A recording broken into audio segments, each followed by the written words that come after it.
तो हाँ जी दोस्तों, क्या हाल है आपका और स्वागत है आपका हमारा इस बैक बेंचर्स की दुनिया में, जहाँ पर हम सब एक साथ मिलके पढ़ते हैं, सीखते हैं और आगे बढ़ते हैं। तो देखो, हमने चैप्टर 3 जो है वो चालू कर लिया था एनसीईआरटी के हिसाब से, जिसका नाम था हमारा रिकॉर्डिंग ऑफ ट्रांजैक्शन 1।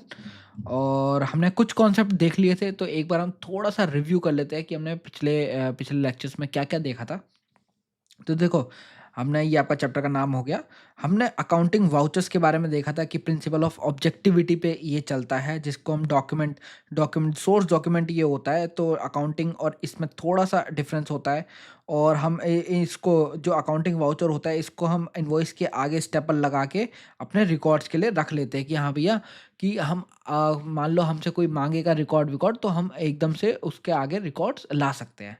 क्योंकि हमने इसको सीरियली कुछ नंबर दे रखा होगा, ठीक है? फिर हमने देखा था कि वाउचर्स कितने तरीके के होते हैं, कैश, डेबिट, क्रेडिट, जर्नल, ये सारे जितने तरीके के ट्रांज़ैक्शन उतने तरीके के वाउचर्स, ठीक है? फिर हमने देखा था कि अकाउंटिंग इक्वेशन के बारे में कि भैया अकाउंटिंग इक्वेशन का जो डिराइव हुआ है, मतलब ये जन्म लेता है, जो जर्नल एंट्री का जन्म हुआ है वो हुआ है इससे, अकाउंटिंग इक्वेशन से। और अकाउंटिंग इक्वेशन का जन्म हुआ है डुअलिटी कॉन्सेप्ट से कि भैया every every action has equal and opposite reaction, मतलब डेबिट है तो क्रेडिट भी होगा और दोनों इक्वल होंगे, ऑलवेज इक्वल होंगे।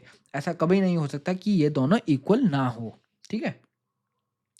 फिर हमने एक थोड़ा-सा बैलेंस शीट का फॉर्मेट देखा था कि भैया हमारी बैलेंस शीट दिखती कैसे है। तो हमने बोला था कि उल्टा हाथ देने का, सीधा हाथ लेने का, उल्टा हाथ देने का, सीधा हाथ लेने का। तो उल्टी मतलब बैलेंस शीट के उल्टे हाथ में जो कि क्रेडिट साइड होता है, और उसमें हम क्या-क्या डालेंगे, कंपनी ने पैसा कितना लिया हुआ है और कहाँ-कहाँ से लिया हुआ है, मतलब किन-किन लोगों से लिया हुआ है और कितना लिया हुआ है। और तो राइट साइड हम क्या डालेंगे, राइट साइड हम डालेंगे कंपनी ने पैसा कितना दिया हुआ है और किस-किस को दिया हुआ है। दूसरा राइट साइड में हम ये डालेंगे, ठीक है? उल्टा हाथ लेने का, सीधा हाथ देने का, उल्टा हाथ देने का, सीधा हाथ लेने का, उल्टा हाथ देने का, सीधा हाथ लेने का, ठीक है? कंपनी ने पैसा कितना दिया हुआ है और कहाँ-कहाँ दिया हुआ है, जिसमें फिर हमने देखा था कि कंपनी कहाँ-कहाँ से पैसा लेती है। तो 2 लोगों से कंपनी पैसा लेती है, पहला मालिक और दूसरा हमारा बाहर वाले एक्सटर्नल लायबिलिटीज़। इन दोनों को मिला के हम एक इक्विटीज़ बोल देते हैं कि भैया हमारी इक्विटीज़ इतनी है। तो फिर हमने देखा था कि कंपनी कहाँ-कहाँ पैसा देती है। भैया बाहर वालों को देती है, मतलब ट्रेड में हमने अगर किसी को उधार दे दिया तो उसको डेब्टर बोलते हैं। अगर हमने किसी को लोन्स एंड एडवांसेस दे दिए तो उसको एसेट एसेट साइड हमारी लोन्स एंड एडवांसेस में आता है वो। हमने कोई प्लांट एंड मशीनरी खरीद ली, बिल्डिंग खरीद ली, तो इन सबको कंबाइन बोल के हम एसेट्स बोल देते हैं। तो equity is equal to assets, always, always, ये तो हमेशा ही होगी। फिर हमने कुछ बैकग्राउंड देख लिया था कि इस ये जो ऊपर हमने इक्वेशन देखी, इस इक्वेशन से निकल के आती है ये सारी इक्वेशंस जो कि हमने देख ली थी, ठीक है? अब हम देखने जा रहे हैं इफ़ेक्ट ऑफ डुअल कॉन्सेप्ट, मतलब इसको हम प्रैक्टिकली कैसे मतलब ये प्रैक्टिकली कैसे काम करेगा, डुअल कॉन्सेप्ट कैसे काम करेगा? अब हम ये देखने जा रहे हैं। कैसे काम करता है डुअल कॉन्सेप्ट? अब इसकी एक्चुअल वर्किंग देखना, समझना, ठीक है? तो देखो, जैसे मैंने आपको कहा एसेट्स, एसेट्स, ये हमारी एसेट हो गई और ये हमारी लायबिलिटी हो गई। तो अगर अगर कोई एसेट बढ़ती है और लायबिलिटी बढ़ती है, तो लायबिलिटी को भी बढ़ना पड़ेगा। मतलब एक एसेट बढ़ी और उसके साथ-साथ लायबिलिटी को भी बढ़ना पड़ेगा, ठीक है? अब इसका क्या मतलब हुआ? देखो, अब एक दीवार बीच में इमेजिन करना, ऐसी कोई दीवार है। चलो मैं थोड़ा-सा इसमें बना ही देता हूँ। एक कोई ऐसी दीवार है, ठीक है? अब मान लो कि एसेट इधर की तरफ, उल्टे हाथ की तरफ मान लो कोई चीज़ ₹100 है और सीधे हाथ की तरफ ये अभी बराबर है, ये दोनों चीज़ बराबर है, ठीक है? 100-100 रुपए दोनों साइड बराबर है। अब ये कह रहा है एसेट साइड, अब देखो एसेट साइड कौन-सी होती है? उल्टे हाथ देने का, सीधा हाथ लेने का, तो लेने का। तो ये हमारी डेबिट साइड, ये हमारी एसेट साइड होगी, और ये क्रेडिट साइड कौन-सा होगा? उल्टा हाथ देने का। ये इससे देना है और इससे लेना है, लेना मतलब एसेट्स है हमारी, ठीक है? तो अब मान लो ये इक्वेशन क्या कह रही है? ये कह रही है अगर एक एसेट बढ़ती है, तो मान लो ये ₹10 बढ़ गया, ये ₹10 बढ़ गया। तो अब हमें हमें ये पता है कि ये ऑलवेज़ मैच होना चाहिए। ये जो है ना, ये इस इन दोनों का टोटल, ये जो टोटल है ये हमेशा ही मैच होना ही चाहिए, तभी हमारी बैलेंस शीट मैच होगी। तो मान लो एक एसेट बढ़ गई, तो इधर इधर क्या करूँ मैं? इधर मैं क्या करूँ कि ये दोनों इक्वल हो जाएँ, ये दोनों इक्वल हो जाएँ। मान लो ये 110 है, तो ये भी 110 हो जाएँ। तो ऐसा मैं क्या करूँ? सोचो, दिमाग लगाओ। तो ज़ाहिर-सी बात है, इसमें प्लस 10 और कर दो, ये दोनों बराबर हो जाएँगे। तो देखो, ये यही कॉन्सेप्ट कह रहा है कि अगर एसेट 10 से बढ़ेगा तो लायबिलिटी भी 10 से बढ़ेगी। तो ये यही कह रहा है। ठीक है? तो इसको अभी फ़िलहाल के लिए हम वो कर देते हैं। ये सब सिर्फ़ समझाने के लिए था। ठीक है? तो एसेट बढ़ेगा तो लायबिलिटी भी बढ़ेगी। तो ये तब जाके दोनों इक्वल होंगे, दोनों साइड मैच होगा। अब देखो, एक एसेट घटेगा और तो लायबिलिटी को भी कम होना ही पड़ेगा, तभी मैच होगा, वरना मैच हो ही नहीं सकता। अब मान लो, जैसे इसी का एग्ज़ाम्पल आपको देता हूँ मैं फिर से। मान लो इधर 100 है, इधर ये दीवार है, इधर 100 है। ठीक है? ये हमारी क्रेडिट साइड हो गई, ये हमारी डेबिट साइड हो गई। तो अगर ये सेकंड कह रहा है कि मान लो एसेट कम हो गई, माइनस 50 कर देते हैं, इसको 50 कर देते हैं। अब ये बचा 50। ठीक है? अब हमें पता है कि भाई इक्वल तो एसेट साइड और लायबिलिटी साइड ऑलवेज़ ही इक्वल होती है। तो ये और ये तो हमेशा ही इक्वल बनेंगे, तभी जाके हमारी बैलेंस शीट मैच होगी। तो अब ये कह रहा है कि लायबिलिटीज़ में मैं ऐसा क्या करूँ यहाँ पर कि ये इसके बराबर हो जाए? तो ज़ाहिर-सी बात है, 50 माइनस कर दो। तो ये यही कह रहा है कि अगर एसेट गिर रही है तो लायबिलिटीज़ को भी गिरना पड़ेगा, वरना उसके बिना ये मैच नहीं हो सकते। ठीक है, इसको हटा देते हैं।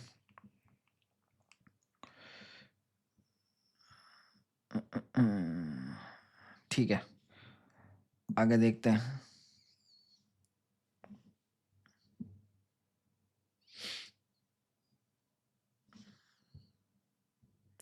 देखो, अब ये तीसरी इक्वेशन क्या कह रही है? तीसरी इक्वेशन कह रही है कि भाई अगर एसेट बढ़ रही है तो कैपिटल को भी बढ़ना पड़ेगा। ये क्या चीज़ है? ये क्या चीज़ है?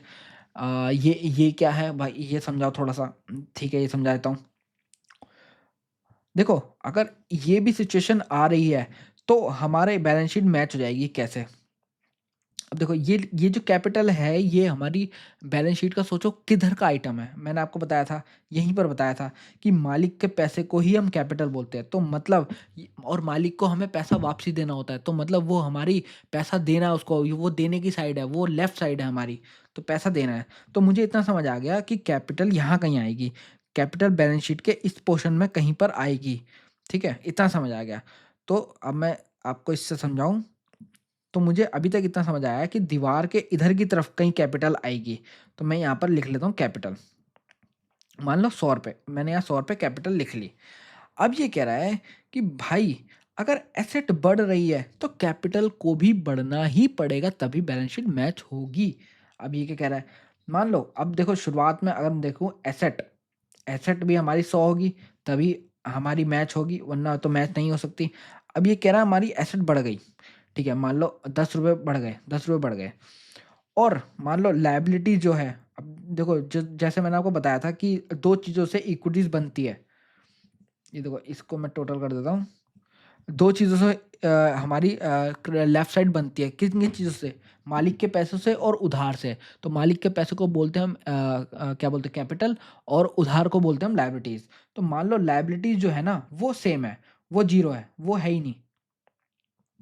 ठीक है? अब ये तो सेम है, और ये बढ़ गई हमारी, हमारे एक तरफ से पैसा बढ़ गया। तो अब मैं इसमें क्या ऐसा करूँ? मैं ऐसा क्या करूँ कि ये मैच हो जाए? भाई कैपिटल में 10 रुपए डाल दो, 10 कैपिटल में 10 रुपए डाल दो तो ये 110 हो जाएगा और ये दोनों मैच हो जाएगा। ठीक है, बिल्कुल, बिल्कुल सही बात करी है। तो अब इसका मैं अब देखो, इसका मैं प्रैक्टिकल एग्ज़ाम्पल आपको देके समझाता हूँ। मान लो किसी कंपनी ने किसी मालिक ने अपने बिज़नेस में और पैसा डाला। 100 रुपए तो इसने डाल के रखे थे। इसने 100 रुपए पहले से दे रखे थे। देखो, ये 100 रुपए इसने पहले से दे रखे थे। लेकिन इस पे मान लो कुछ पैसा और आया होगा। इसने और पैसा डाल दिया, 10 रुपए डाल दिया। अब जब 10 रुपए डालेगा, और हमने एक कॉन्सेप्ट पढ़ा था कि ओनर और बिज़नेस दोनों अलग-अलग चीज़ होती है। तो ये कंपनी के खाते में 10 रुपए और डालेगा। कंपनी के खाते में हमारा ओनर 10 रुपए और डालेगा। तो कंपनी के पास कैश आ जाएगा। मान लो ये कैश 10 रुपए से आ गया। अब ये कैश आ गया, तो इसका इफ़ेक्ट, जो मैंने बोला डुअल कॉन्सेप्ट के हिसाब से, अगर एक साइड डेबिट है तो दूसरी साइड क्रेडिट तो होना ही पड़ेगा। तो इसका इफ़ेक्ट मैं क्या करूँ भाई? इसने ओनर ने ओनर ने 10 रुपए दिए ना, तो ओनर तो आखिरी में पैसा मांगता है वापसी। ओनर को वापसी पैसा ले जाना होता है। तो ये 10 रुपए अब इसकी और लायबिलिटी बढ़ गई, तो ये मतलब ये कैपिटल हमारी लायबिलिटी होती है, तो ये 10 रुपए से लायबिलिटी और बढ़ गई हमारी। तो समझ रहे हो, इस कॉन्सेप्ट से निकल के आया कि एसेट अगर बढ़ेगी तो कैपिटल को भी बढ़ना ही पड़ेगा। अगर लायबिलिटी कांस्टेंट है तो लायबिलिटी नहीं बढ़ रही है तो, या फिर देखो, या फिर अगर ऐसा है तो लायबिलिटी बढ़ जाओ, या फिर लायबिलिटी बढ़ जाओ, या कैपिटल बढ़ जाओ, या दोनों 50-50% बढ़ जाओ, या कोई 50-50 नहीं तो कोई से भी रेशियो में बढ़ जाओ। लेकिन अगर एसेट बढ़ी तो इसको भी बढ़ना ही पड़ेगा, तभी बैलेंस शीट मैच होगी। आगे देखते हैं।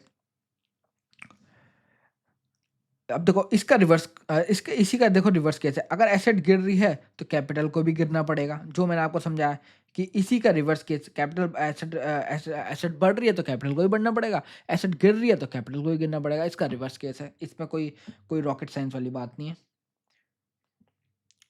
अब देखो, अब कुछ स्पेशल केस देख लेते हैं, इसके कुछ स्पेशल केस देख लेते हैं।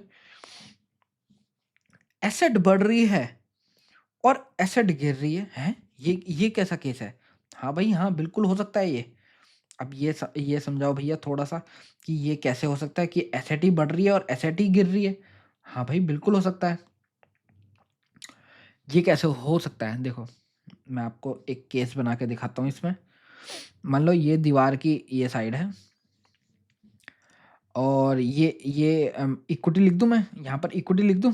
इक्विटी तो आप समझने लगे ना आप। कैपिटल, इसमें क्या क्या होगा, प्लस लायबिलिटी, ये दोनों मिला के इक्विटी बन जाएगी। तो मान लो ये था हमारे पास 100, ठीक है, और पहले हम पे एसेट्स थी 100।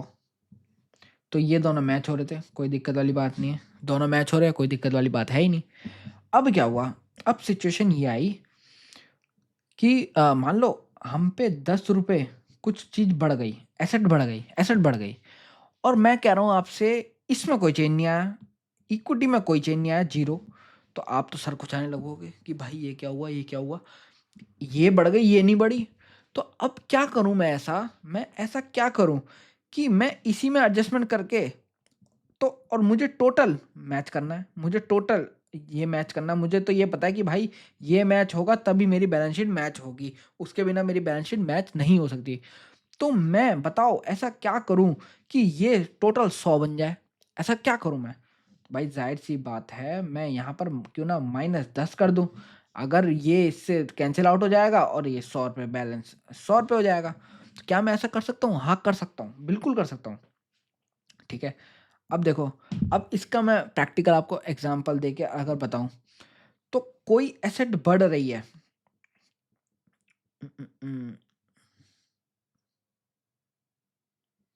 एक सेकंड दो। ठीक है, मान लो देखो, कोई एसेट लेते हैं हम, क्या लें? अ, अ, अ, ठीक है, अब मान लो आपके आप एक बिजनेस करते थे। आपने एक मशीन खरीदी, आपने एक मशीन खरीद ली। अब देखो मैं आपको चलो उससे समझाता हूँ, एक एग्जांपल, बढ़िया सा एग्जांपल मेरे दिमाग में आया है। मैं आपको एग्जांपल से थोड़ा सा समझाता हूँ इसे। इसको हटा देते हैं सबको। ये हमारी दीवार है, ठीक है, ये हमारी इक्विटी हो गई, ये हमारी इक्विटी हो गई 100। यहाँ पर मैच था बिल्कुल, ये हमारी एसेट्स हो गई 100, ये हमारा मैच था।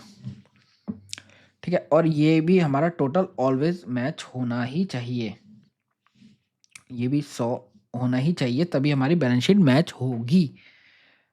अब देखते हैं।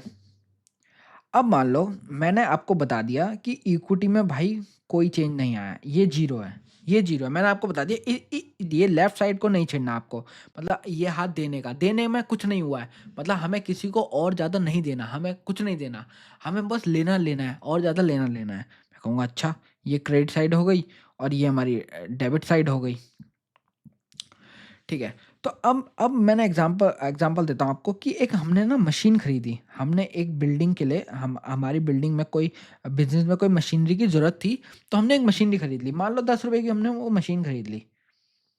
ठीक है, तो मान लो हमने क्या ट्रांज़ैक्शन करी होगी, अगर मान लो हमने मशीन खरीदी होगी, तो ये अगर हम मशीन माने, ये मशीन मान लो, वैसे तो घर है, लेकिन मान लो मशीन है, तो हमने इसको खरीदा होगा, तो मशीन का राइट हमारे पास आया होगा और क्या गया होगा, हमारे से पैसा चला गया होगा। यही तो हुआ होगा, यही 2 ट्रांज़ैक्शन हुई होगी। हमने पैसे दिया होगा और मशीन का पेपर्स हमारे नाम पे आ गए होंगे।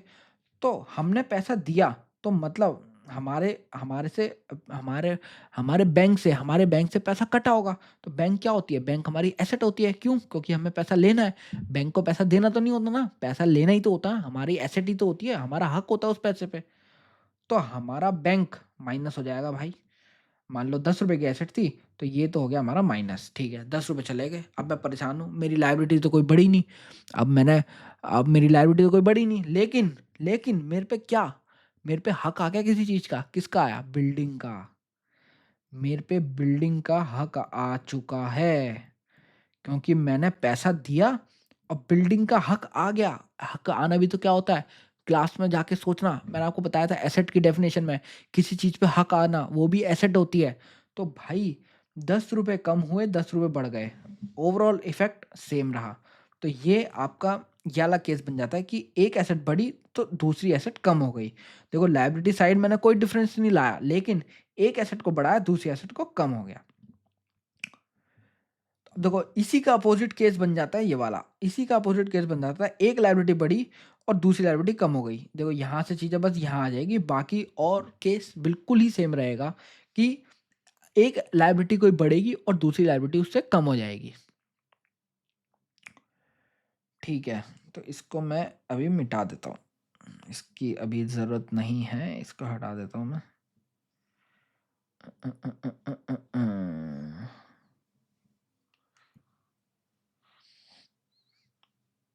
ठीक है, तो ये तो खत्म। तो देखो अब देखो, जब ये कंडीशन मैच होगी, तभी हमारा डेबिट क्रेडिट मैच होगा और तभी बैलेंस शीट मैच होगी। ये तो आंख बंद करके कहीं रात को ना लिख लेना, इसको तो बड़े बड़े अक्षरों में लिख लेना कि जब तक डेबिट क्रेडिट मैच नहीं होंगे, तब तक बैलेंस शीट मैच नहीं हो सकती, कुछ भी हो जाए। ठीक है, तो आपको बेस पता चल गया, इफेक्ट डुअल कॉन्सेप्ट का बेस पता चल गया कि भैया मैच तो होना ही पड़ेगा। अब एक सेकेंड,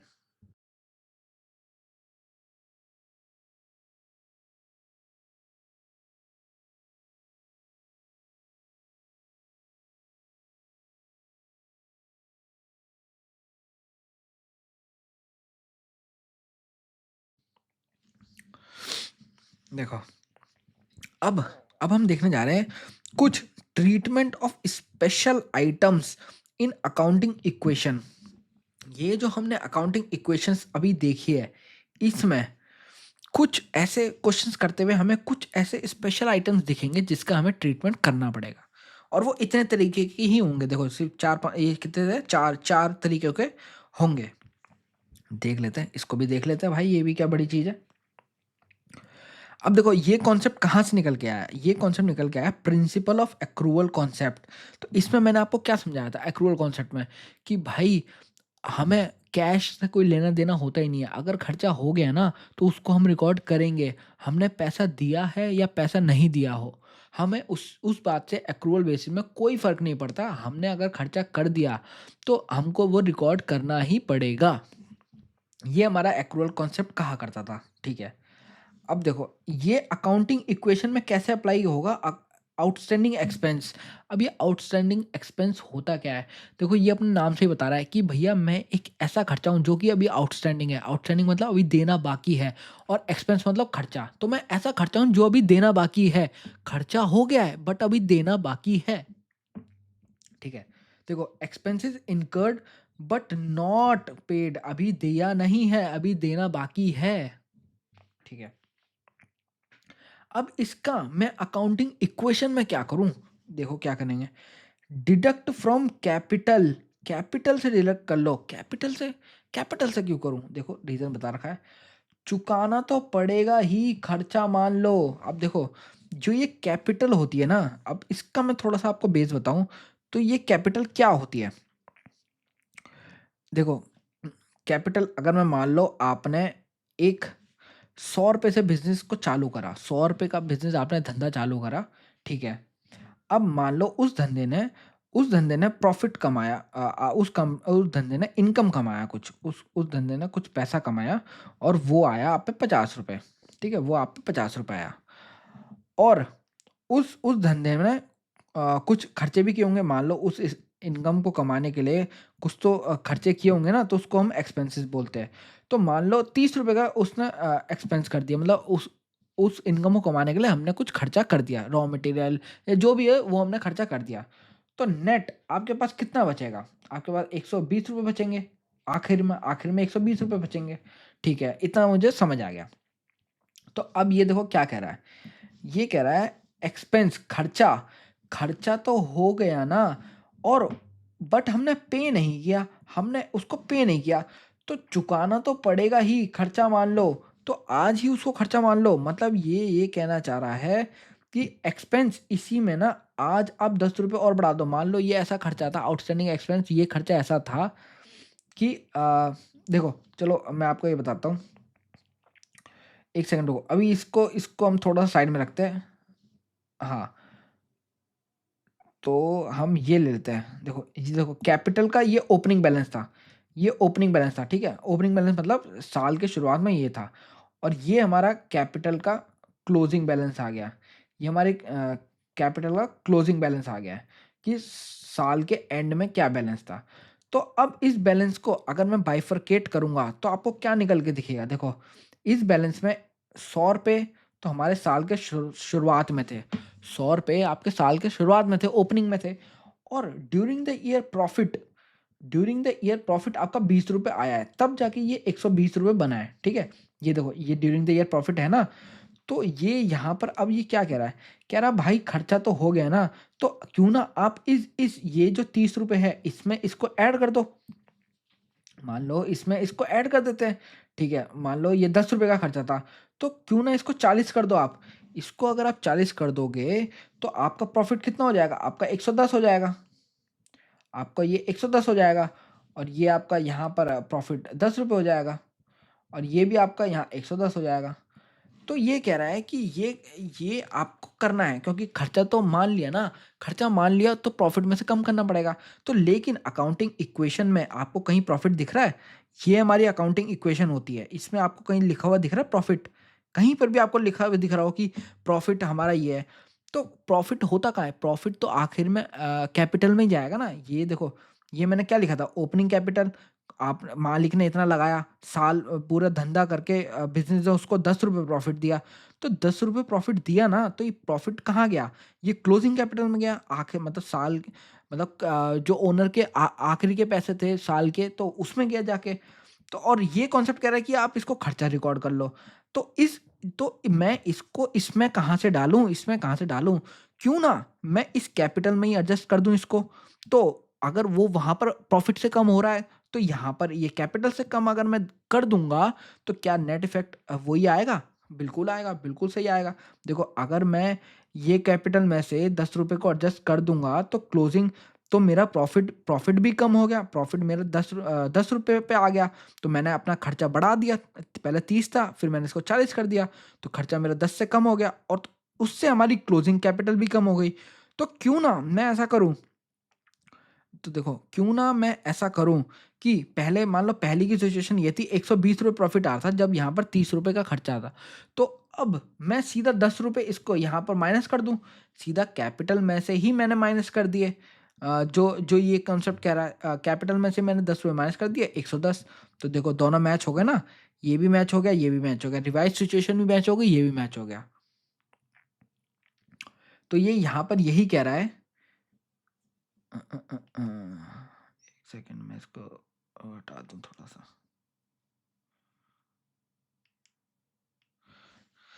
ठीक है, तो इतना आपको समझ आ गया है। आई होप आपको समझ आ गया हो।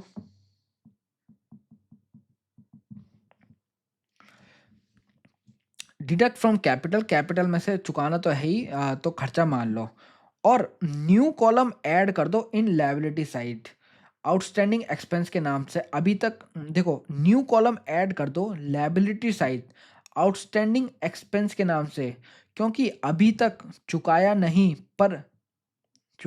है पर, क्योंकि अब देखो, अब ये कह रहा है कि लायबिलिटी साइड मतलब इस साइड आप एक नया कॉलम बनाओ और उसमें मतलब कॉलम मतलब एक हेड बना दो और उसके अंदर आउटस्टैंडिंग एक्सपेंस के तरह डाल दो। क्यों डाल दो? क्यों डाल दो? क्योंकि भाई अभी तक आपने पैसे दिए तो नहीं है ना, आपको देने हैं ना, वो कभी भी मांग सकता है आपसे। तो आपको पैसे देने हैं तो आपकी लायबिलिटी ही तो बनेगी वो। और क्योंकि आउटस्टैंडिंग है, देखो दोनों इफेक्ट दोनों इफेक्ट जो है ना, वो वो एडजस्ट हो गए। क्या हुआ? अब देखो इससे फर्क क्या पड़ा। कैपिटल किस साइड आता है? कैपिटल आता है हमारा लायबिलिटी साइड, तो लायबिलिटी तो कम हो गई। ठीक है, लायबिलिटी तो हमारी कम हो गई। देखो ये केस बनेगा, लायबिलिटी तो कम हो गई।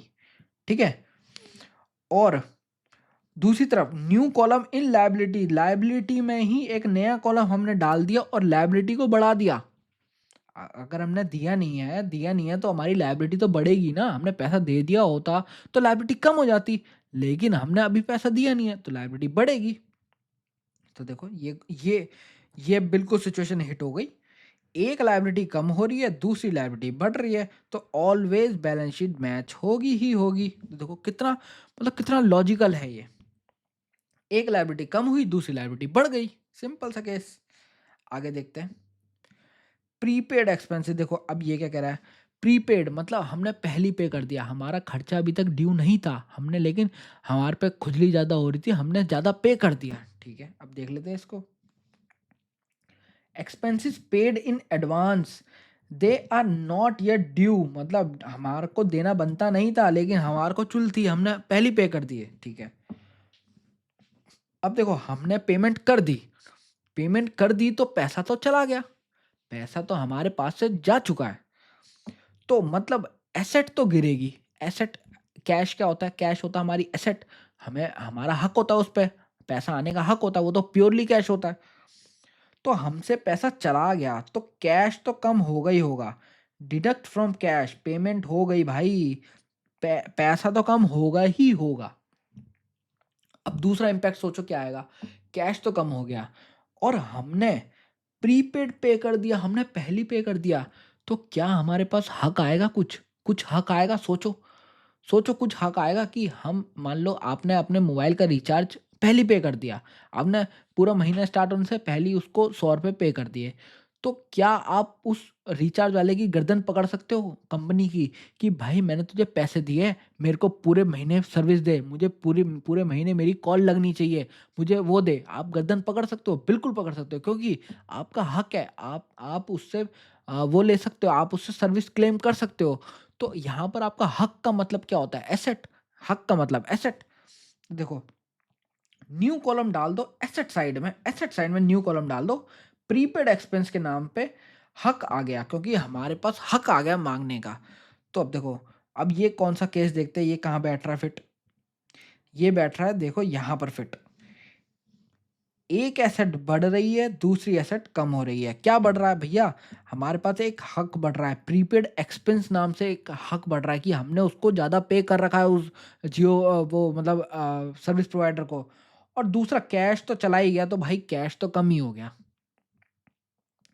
ठीक है, देखो दो केस क्या बढ़िया सॉर्ट हुए एकदम।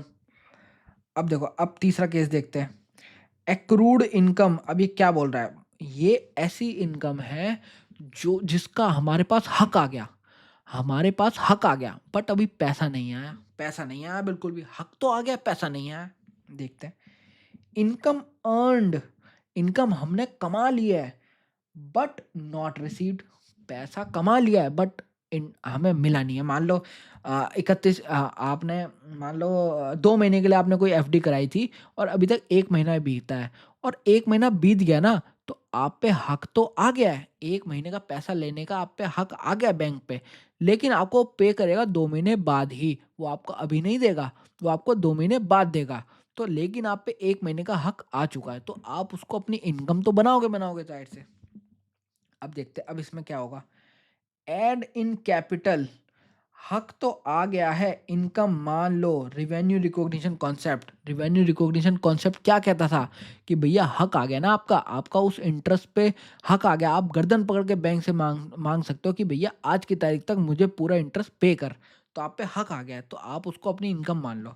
और मैंने आपको बताया कि अकाउंटिंग इक्वेशन कॉन्सेप्ट में जो प्रॉफिट एंड लॉस की एडजस्टमेंट्स होती है वो हम कैपिटल से करते हैं। क्यों? क्यों? क्योंकि इस इक्वेशंस में कहीं पर भी हमारे पास प्रॉफिट और नेट प्रॉफिट के जैसा कोई आइटम है ही नहीं, तो इसलिए हम कैपिटल को पकड़ते हैं। इसी में ही हम सारे नेट प्रॉफिट प्रॉफिट ये सब के एडजस्टमेंट घुसा देते हैं, क्योंकि वो आपको मैंने पूरा कॉन्सेप्चुअली समझाया कि हम ये ऐसा क्यों करते हैं। क्योंकि ओवरऑल जो इफेक्ट जाएगा ना वो कैपिटल में ही जाएगा, वो ना लायबिलिटीज में जाएगा, वो ना एसेट्स में जाएगा, वो कैपिटल में ही जाएगा और अल्टीमेटली इक्विटी में जाएगा। मतलब अल्टीमेटली देखो, यहाँ से यहाँ जाएगा, ठीक है? इसमें नहीं जाएगा, इसमें नहीं जाएगा, तो इक्विटी कैपिटल से यहाँ जाएगा, ठीक है? तो अब ये कह रहा है एक्रूड इनकम हक आ गया ना, तो क्यों ना हम नेट प्रॉफिट तो बनाते नहीं है, कैपिटल में ही बढ़ा दो। जो मैंने आपको बताया था सीधा 10 रुपये कैपिटल में ही प्लस कर दो, तो ओवरऑल इफेक्ट वही आएगा। हक तो आ गया है इनकम, मान लो रिवेन्यू रिकग्निशन कॉन्सेप्ट, ठीक है? अब अब हमारे पास हक आ गया एक्रूड इनकम।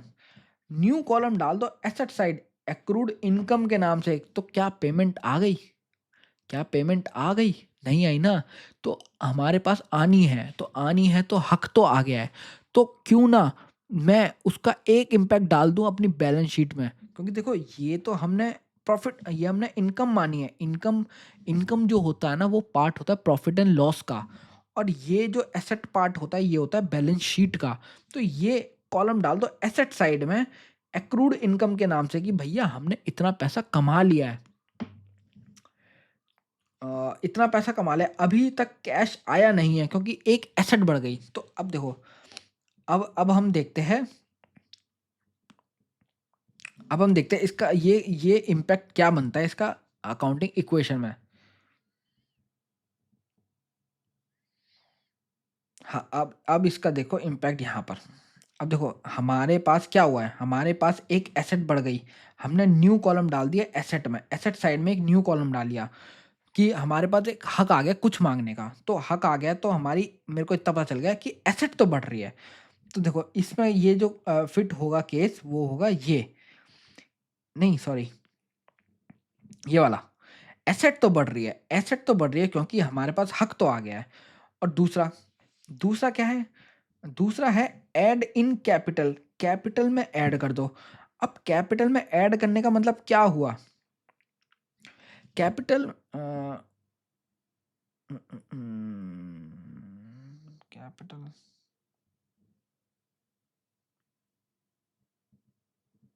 हाँ, कैपिटल में ऐड कर दो। तो दूसरा केस हुआ कैपिटल में ऐड करेंगे तो हमारी कैपिटल भी बढ़ेगी, ज़ाहिर-सी बात है। तो अगर हम मतलब ये एक तरह से प्रॉफ़िट ही तो हुआ, मालिक ने कोई इंटरेस्ट कमा लिया, तो वो मालिक का पैसा, तो उसने उस बिज़नेस को अपने कैपिटल में हमने उसको डाल दिया, हमने उस पैसे को कैपिटल में डाल दिया। तो हम ये भी तो मान सकते हैं ना कि हाँ भैया उस वो मालिक ने ₹10 और लगा दिए बिज़नेस में। जब हमने वाला वहाँ से पैसा उठा के उसके कैपिटल में घुसा दिया, तो कैपिटल का तो बैलेंस बढ़ गया। तो बढ़ गया तो हम ये भी तो मान सकते हैं कि हाँ, हम ये मान सकते हैं कि उसने उसने और पैसा इन्वेस्ट कर दिया बिज़नेस में, तो कैपिटल भी बढ़ गई। तो एक तरफ एसेट बढ़ी, दूसरी तरफ कैपिटल बढ़ी। तो ये वाला केस पूरे तरीके से फिट हो जाता है इस सिचुएशन में। ठीक है, अगला देखते हैं। अनअर्न्ड इनकम और इनकम रिसीव इन एडवांस। देखो ये क्या कह रहा है? ये वो इनकम है जो कि हमने हमने अभी अर्न नहीं करी है। हमने आप देखो बैंक के पर्सपेक्टिव से सोचो अब। अब ये वो पेमेंट है जो हमने अर्न नहीं करी है, मतलब हमने कमाई नहीं है, बट हमें रिसीव हो गई पहली। मान लो आप एक घर बना रहे हो, आप एक घर बना रहे हो, आपने एक ठेकेदार को कॉन्ट्रैक्ट दिया, वो उसने कहा कि 10,000 रुपये मेरे को एडवांस दे दो, मैं 1 हफ्ते बाद से काम चालू कर दूंगा। तो क्या ये 10,000 रुपये वो आज अपनी इनकम बना लें? क्या बना लें? देखो मैंने आपको एक कॉन्सेप्ट बताया था कि जब तक राइट्स एंड ड्यूटीज ट्रांसफर ना हो जाए, राइट्स एंड ऑब्लिगेशन ट्रांसफर ना हो जाए, तब तक इनकम बनाना रेवेन्यू रिकॉग्निशन मना करता है। वो आपका हाथ पकड़ लेगा कि क्या रिस्क एंड रिवॉर्ड ट्रांसफ़र हो गया। कुछ मैंने आपको कंडीशंस बताई थी कि रिस्क एंड रिवॉर्ड ट्रांसफ़र हो गया, इनवॉइस जनरेट हो गया, डिलीवरी हो गई, याद करो। क्वेश्चंस कराते हुए मैंने आपको बताई थी। तो अभी ऐसा तो कुछ भी नहीं हुआ, वो तो आया, हमारी बस बातचीत हुई, मैंने उसको ₹10,000 पकड़ा दिए और वो लेके चल दिया।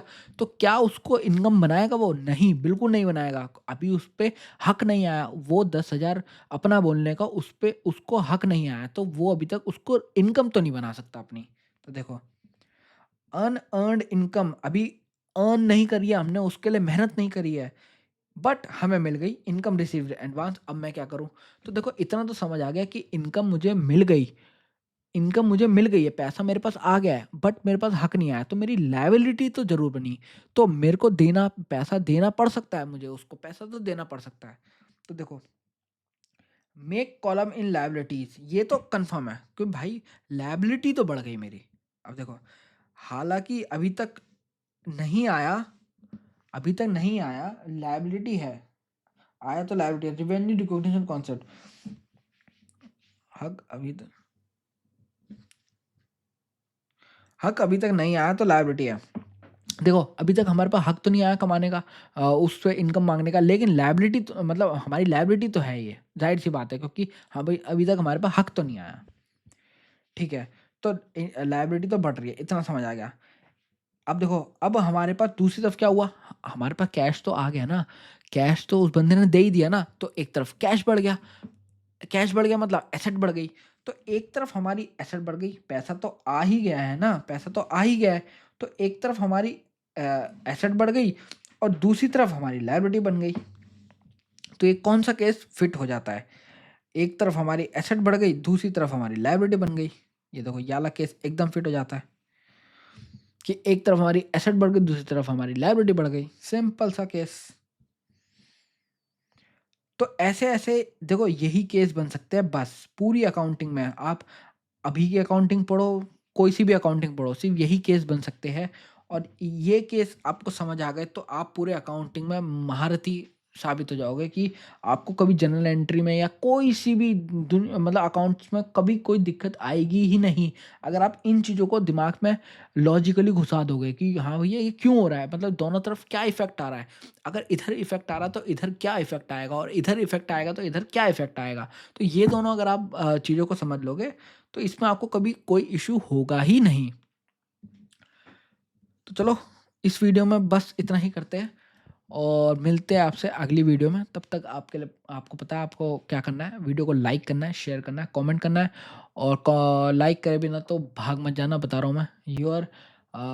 Your appreciation is my motivation for the videos, और बहुत मेहनत लगती है वीडियोज़ बनाने में। तो चलो, मिलते हैं अगली वीडियो में।